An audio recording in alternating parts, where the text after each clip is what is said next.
Good morning everyone, welcome back to my channel. আশা করি তোমরা সবাই খুব ভালো আছো আর সুস্থ আছো। বাজে এখন ঘড়িতে 8টা মতন, আর এখন থেকে ভিডিওটা শুরু করছি। সকালে বাসি কাজকর্ম করে চলে এসেছি এখন রান্নাঘরে ওর জন্য ব্রেকফাস্ট বানানোতে।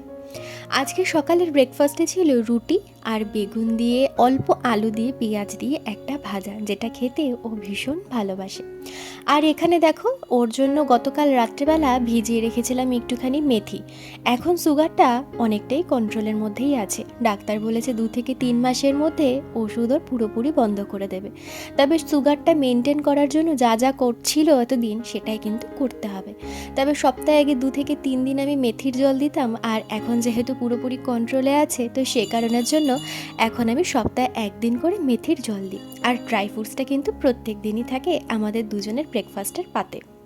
আগে জানো তো, আমি আলাদা আলাদা করে ড্রাই ফ্রুটস কিনতাম, কিছুটা আমন্ড, কিছুটা আখরোট, কিছুটা কাজু, কিছুটা কিশমিশ, এরকম আলাদা আলাদা করে কিনতাম। তারপর একদিন দোকানে গিয়ে দেখলাম এরকম 1 কেজির একটা মিক্সড ড্রাই ফ্রুটসের কিন্তু একটা বড় বক্স কিনতে পাওয়া যাচ্ছে। তো ওই একটার মধ্যেই কিন্তু সমস্ত কিছু মেশানো থাকে। তো তারপর থেকে ওই যে মিক্সড ড্রাই ফ্রুটস আমার নেওয়া শুরু হলো, এখনও কিন্তু ওই মিক্সড ড্রাই ফ্রুটসটাই নিয়ে যাই। 1 কেজি মানে বুঝতেই পারছো অনেকটা, আমাদের কিন্তু বেশ অনেকগুলো দিন কিন্তু হয়ে যায়। অনেকগুলো দিন না, মানে 1 মাস তো হয়ে আরও বেশ অনেকগুলো দিনই কিন্তু চলে যায়। তো ওই মিক্সড ড্রাই ফ্রুটসটাই নিই, আর প্রত্যেকটার তো আলাদা আলাদা গুণাগুণ থাকে। তো একটার মধ্যে সমস্ত কিছু পেয়ে যাই, ভীষণ ভালোই হয়। তো এখানে দেখো, তোমাদের সাথে কথা বলতে বলতে আমি তো ভাজাটা বসিয়ে দিয়েছিলাম, আর ড্রাই ফ্রুটস আর মেথির জলটা রেডি করে নিচ্ছিলাম। তো এর মধ্যে কিন্তু আমার বেগুন দিয়ে আলু দিয়ে পেঁয়াজ দিয়ে যে ভাজাটা, সেটা কমপ্লিট হয়ে গেছে। আর ওদিকেও স্নান করে কিন্তু বেরিয়েও পড়েছে। প্রত্যেক দিনের মতন এখনও গোপালকে দিচ্ছে সকালের সেবা। ও প্রথম থেকেই জানো তো, এখানে আসার পর থেকে সকালে অফিসে যাওয়ার সময় ও কিন্তু গোপালকে সেবা দিয়ে তারপরেই যায়। আর এদিকে দেখো, ওর ব্রেকফাস্টটা আমার বানানো হয়ে গেছে কমপ্লিট। তো চলো আগে ওকে দিয়ে নিই, তারপর আজকে আমার রয়েছে প্রচুর কাজকর্ম। আর কারণটাও তো তোমাদের অবশ্যই বলবো। লাস্ট ভিডিওতে তোমাদের সাথে শেয়ার করেছিলাম, তবে যেহেতু মাঝখানে অনেকগুলো দিনের একটা গ্যাপ পড়ে গেছে, হয়তো তোমরা ভুলে গিয়ে থাকতে পারো। তো সেই কারণের জন্য অবশ্যই তোমাদেরকে একবার মনে করিয়ে দেব। ওদিকেও সকালবেলা ব্রেকফাস্ট করে অফিসের জন্য বেরিয়ে গেছে, আর আমি না ঠিক তখনই চলে এসেছি ছাদে। তার কারণ ছাদটা ঝাড় দেবো আজকে। আর বেলা হয়ে গেলে না, রোদটা উঠে যাবে, তখন ওই রোদের মধ্যে ছাদ ঝাড় দিতে ভীষণ কষ্ট হবে। এখন দেখো রোদটা কিন্তু বেশি ওঠেনি, হালকা একটু রোদ, পুরো ছাদেও রোদ পড়েনি। তো ভাবলাম কি এখনই যদি ঝাড়টা দিয়ে দিই তাহলে আর বেলার কষ্টটা এখন আর করতে হবে না। এখন একটু বেশ ঠান্ডা ঠান্ডা হাওয়া দিচ্ছে, আর রোদেরও তাপ নেই, তো কষ্ট খুব একটা কিন্তু হচ্ছিল না। তো এখন চলে এসেছি ছাদটা ঝাড় দিয়ে নেওয়ার জন্য। প্রত্যেক মাসেই জানো তো, একবার কি দুবার করে আমি চেষ্টা করি ছাদটা পরিষ্কার করতে। আমাদের হয়তো ছাদটা খুব একটা ব্যবহার করা হয় না, কিন্তু তবুও নোংরা তো হয়, তো চেষ্টা করি 1 দিন অথবা 2 দিন এই ছাদটা মাসের মধ্যে পরিষ্কার রাখতে। আমার খুব ইচ্ছে ছিল জানো তো, যে ছাদে এতগুলো বছর হয়ে গেছে এখানে আছি, একটু ফুলের গাছ লাগাবো, একটু বাগান ঠাগান করব। তবে এখানে গরমকালে এতটাই রোদের তাপ থাকে, মানে যারা এখানকার গরম সম্বন্ধে আইডিয়া আছে তারা হয়তো বুঝতে পারো, যেখানে কি হারে গরম পড়ে। তার মধ্যে ছাদে গাছ বসালে একদম ডাইরেক্ট সূর্যের তাপটা পাবে, গাছগুলোই 2-3 দিনেই পুরো একদম মরে যাবে, যতই জল দেওয়া হোক না কেন। এখানেই গরমকালে যেই সব গাছ তোমরা এখানে দেখতে পাও, মানে মোটামুটি একদম প্রায় শুকিয়ে খড়খড়ে হয়ে যাওয়ার মতন অবস্থা কিন্তু হয়ে যায়। তো যাই হোক, ছাদ তো ঝাড় দেওয়া আমার ওদিকে হয়ে গেছে। ছাদ ঝাড় দিয়ে নিচে এসে আগে খেয়ে নিয়েছি, সকালে প্রচণ্ড খিদে পেয়ে গেছিলো। আর এখন দেখো চলে এসেছি ঘরের কাজগুলো করে নেওয়ার জন্য। তোমাদের লাস্ট ভিডিওতে বলেছিলাম যে আমার বাবা মা এখানে আসছে আমার বাবার ট্রিটমেন্ট করানোর জন্য। তো দেখতে দেখতে কিন্তু সেই দিনটা চলে এসেছে। আজকে আমার বাবা মা কিন্তু চেন্নাইতে ঢুকছে, মানে গতকাল রাত্রেবেলা দুপুরবেলা ওরা ট্রেনে উঠেছিল, আর আজকে কিন্তু সন্ধে 8টার সময় চেন্নাইতে নেমে যাবে। তো সেটার জন্য বুঝতেই পারছো, বাবা মা আসছে, একটু ঘরটা সুন্দর করে সাজিয়ে গুছিয়ে রাখতে হবে।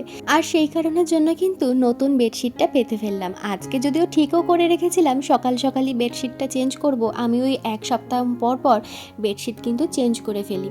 তো আজকে এমনিতেই চেঞ্জ করার ছিল, আর এমনিতেও আমাকে চেঞ্জ করতে হতো, বাবা মা আসছে। তো যতই যাই হোক, বাবা মা এখানে আসছে একটা অন্য কারণের জন্য, কিন্তু প্রথম থেকে না একটু টেনশান হচ্ছিল যে বাবাকে ডাক্তার কী বলবে বা কী হবে।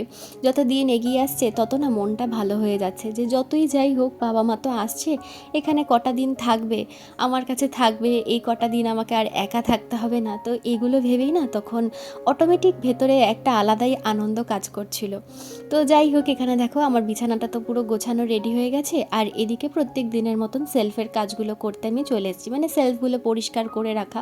আজকে জানো তো আমার বিশেষ রান্নাবান্না নেই, শুধু ভাতটুকুনি করলেই হয়ে যাবে। গতকাল রাত্রেবেলা মিস্টার চক্রবর্তী চিকেন নিয়ে এসেছিলো, তো রাত্রেবেলা চিকেন হয়ে আমাদের দুপুরের আন্দাজ মতন রয়ে গেছে। তো একবেলার জন্য আর বিশেষ কিছু রান্না করব না, ওই চিকেন দিয়ে আমাদের এই বেলাটা হয়ে যাবে। বিকেলবেলা বাবা মা আসছে, একটু রান্না বান্না করতে হবে, যদিও ঠিক করেছি হালকা কিছুই রান্না করব, কারণ এই দুটো দিন ধরে ট্রেনে জার্নি করে আসছি, মাছ মাংস ডিম এটা আজকের দিনটা স্কিপ করে যাব, এখনও তো সময় আছে, তারপর ধীরে সুস্থে করবোখানে, কারণ এই দুটো দিন ধরে না ট্রেনে ওরা শুধু রুটিই খেয়ে এসছে।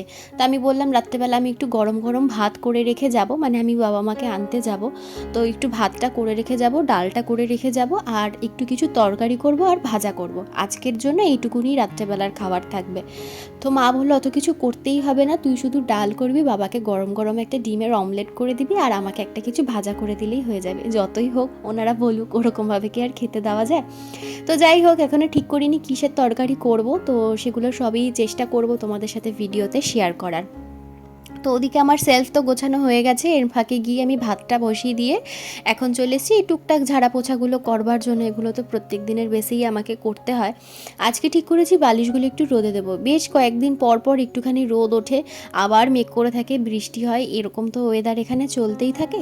তো খুব বেশি না এই বালিশগুলো রোদে দেওয়া হয় না, তো সেই কারণের জন্য বালিশগুলো এখন রোদ্রে দিয়ে দিচ্ছি। আর গতকাল রাত্রেবেলা মিস্টার চক্রবর্তী দুখানা তোষক ওপরে রাখা ছিল, সেই দুখানা তোষকও ও নামিয়ে দিয়েছে। আজকে থেকে আমাদের এই হলে শিফট করতে হবে, তো ও বলেছিল সকালবেলা যাওয়ার সময় ও ছাদে দিয়ে আসবে, আর পরে আমি বেলায় গিয়ে যেন নিয়ে আসি। তো অফিসে যাওয়ার টাইমে একদম ভুলে গেছে, আর আমিও মনে করিয়ে দিতে ভুলে গেছি।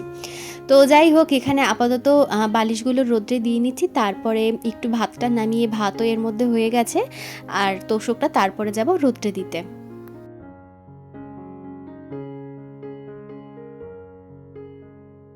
সকালের সমস্ত কাজবাজ কমপ্লিট করে ওই স্নান টান করে খাওয়া দাওয়া করে একটু বিকেলের দিকে ভাবছি তরকারিটা আর ডালটা করে রেখে যাব। ভাতটা ভেবেছিলাম এসেই বসাবো, তো তারপর মিস্টার চক্রবর্তী বলল যে না, ভাতটা তুমি করে রেখেই যাও, কারণ বাবা মায়ের ঢুকতে ঢুকতে কিন্তু 8টায় গাড়ি, 8টা 20-তে গাড়িতে নামাবে, কিন্তু ওই একটু এদিক ওদিক করতে করতে কিন্তু 8:30 9:00 হয়েই যাবে। তারপর ওখানে লাগেজ নিয়ে বেরাবো, এখানে আসতেও একটু মোটামুটি আধ ঘন্টা মতন সময় লাগবে, ওই ধরো প্রায় 9:30 10:00 কাছাকাছি কিন্তু বেজে যাবে।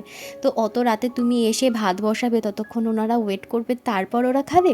তো তার থেকে তুমি ভাতটা করে রেখে যাও, ডালটাও করে রেখে যাও, কিছু ভাজা যেটা করবার সেটা তুমি গরম গরম করো, আর ডালটা গরম করো, তাহলেই হয়ে যাবে।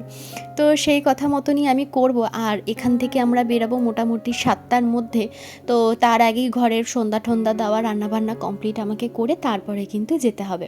তো একটু আনন্দ হচ্ছে, একটু এক্সাইটেড আছি, যতও হোক 3 মাস পরে বাবা মাকে দেখবো। আগে তো প্রত্যেক দিন দেখার অভ্যেস ছিল, এখন 3 মাসটাও অনেক দিনই মনে হয়। তো যাই হোক, এখানে দেখো একখানা তোষক নিয়ে আমি চলে এসেছি। দুখানা তোষক নিয়ে আসার ক্ষমতায় আমার কুলালো না, প্রচণ্ড ভারী, ওই একটা একটা করেই এনে রোদে আমাকে দিতে হবে। আর এদিকে দেখো একটা শতরঞ্জি এনেছি, এইটা না কেচে কুচে ট্রলিতে আমি ঢুকিয়ে রেখেছিলাম, কারণ এটা এখন আর আমাদের ব্যবহার হয় না, তো অনেক দিন হয়ে গেছে সেটা না ব্যবহার করা হয়নি। তো ভাবলাম কি একটুখানি রোদ্রে দিয়ে নিয়ে আজকে থেকে এটা কাজে লাগবে, মানে আর কি তোষকের ওপরে পাতার জন্য। বেডশিট আছে কিন্তু তবুও, তো এটাই ওর জন্য একটুখানি রোদ্রে দিয়ে নিলাম। তো এখন নিচে যাব, আবার আর একটা তোষক নিয়ে এসে ওপরে এসে রোদ্রে দিয়ে যাব, দুটো খুব ভারী হয়ে যেত। তো যাই হোক, এদিকে আমার তো রান্নাবান্না মানে ভাতটা হয়ে গেছে, গ্যাস ট্যাস পরিষ্কার করে ওর জন্য খাবারটাও আমি প্যাক করে নিলাম, যাতে খাবার দিতে আসলে অসুবিধা না হয়। আর এদিকে আমি চলে এসেছি এই ঝাড়পোছগুলো করার জন্য, প্রত্যেক দিনই যা করে থাকি আর কি সেগুলোই করছি। আর প্রতি সপ্তাহে 2 দিন করে থাকে আমি কিন্তু একদম ডিপ ক্লিন করি, মানে জানলার গ্রিলগুলো পরিষ্কার করা, দরজা পরিষ্কার করা, টেবিল কভার, এই ফ্রিজের কভার, এই সেলফগুলো পেপার টেপারগুলো তুলে ভালো করে ঝাড়পোছ করা, এগুলো কিন্তু প্রত্যেক সপ্তাহে করি। আর ঝুল তো ওই দিনক্ষণ দেখে আর কি ঝাড়তে হয়, যেহেতু আমার শ্বশুরমশাই মা দুজনেই বলে দিয়েছে যে কোনো দিন কিন্তু ঘরের ঝুল ঝাড়বি না। তো যাই হোক, এগুলো তো সব কিছুই আমার পরিষ্কার করা রয়েছে, তো সেই কারণের জন্য না আমার খুব বেশি একটা খাটনি হয়নি যে একবারে সমস্ত কিছু পরিষ্কার করতে হবে। তো প্রত্যেক দিনের যে কাজকর্মগুলো থাকে সেগুলোই এখন করে নিচ্ছি। আর এরপর না একটুখানি বসে নেব, আমি প্রচণ্ড টায়ার্ড লাগছিল আমার, যে এতবার করে ছাদে উপরে নিচ করেছি না, তো একদমই তখন না মানে ঘাম হচ্ছিলো প্রচণ্ড, তখন একটুখানি বসে নিয়ে এখন আবার চলে এসেছি এই সেলফটা পরিষ্কার করে নেওয়ার জন্য।